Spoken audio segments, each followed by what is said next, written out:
Yes, the ESM is a permanent institution, so there is a long future that we have in front of us. What is important to note is that the ESM has implemented 5 adjustment programs with countries. 4 of those, that is Ireland, Portugal, Cyprus and Spain, have successfully exited the program and returned to the market, returned to normality, if you wish. There is still a program ongoing with Greece that per se evidently keeps us busy. What is important that the program success was given through the policy conditionality that was implemented to help those countries overcome weaknesses and through our financing. We provide financing at favorable terms. We provided loans of 260 billion to the countries and with very long maturities and at low costs.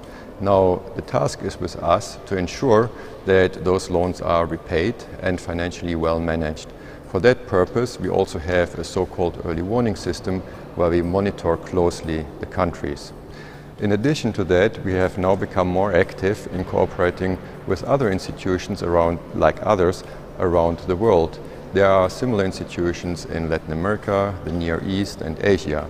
So by coordinating with them and working with them, we contribute to a strengthening of what is called the global financial safety net in order to ensure safety across the world. Indeed, the euro area is now experiencing robust growth. The strength of the recovery has broadened and is now also brought forward by a strengthened world economy and strengthened world trade. The euro area overall has become more resilient, and there are a number of policy initiatives that were taken in this respect.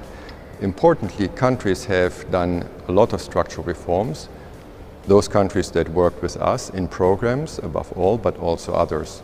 Certainly also monetary policy has helped a great deal in overcoming the crisis and providing headwinds to the economy. But there were a number of initiatives that were taken to improve the infrastructure of the euro area. Here we have to mention first that the governance framework was strengthened. Now the governance is not only operating ex post, but there is ex ante coordination of economic policies. Then the scope was broadened. Before there was a focus on fiscal policies.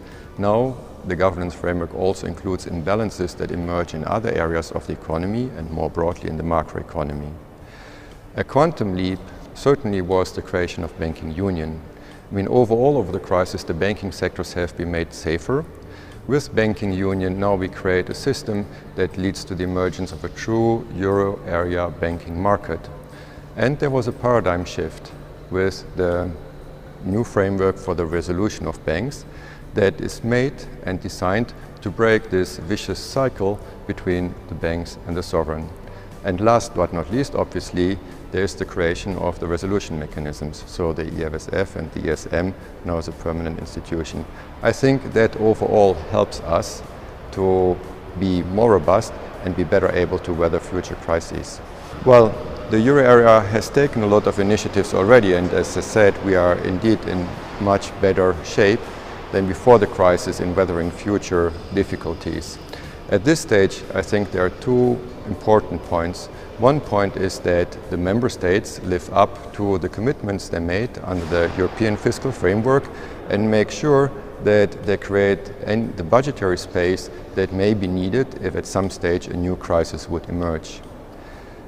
Second is member states should also do the structural reforms that may help to improve growth potential further and strengthen the overall economy and make it work better as a euro area.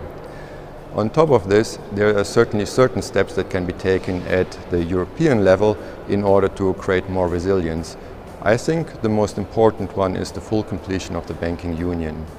That will still take some time and will need further discussion, but eventually there should be a common backstop to the Single Resolution Fund, and eventually there should also be a common deposit insurance. Then there are more broad-ranging elements that can be taken and that help to improve the risk sharing between the countries.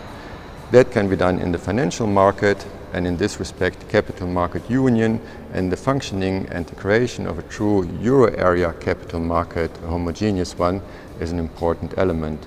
When that has been done, it can at some stage hopefully also be complemented by some common fiscal capacity, which is centered at the euro area level.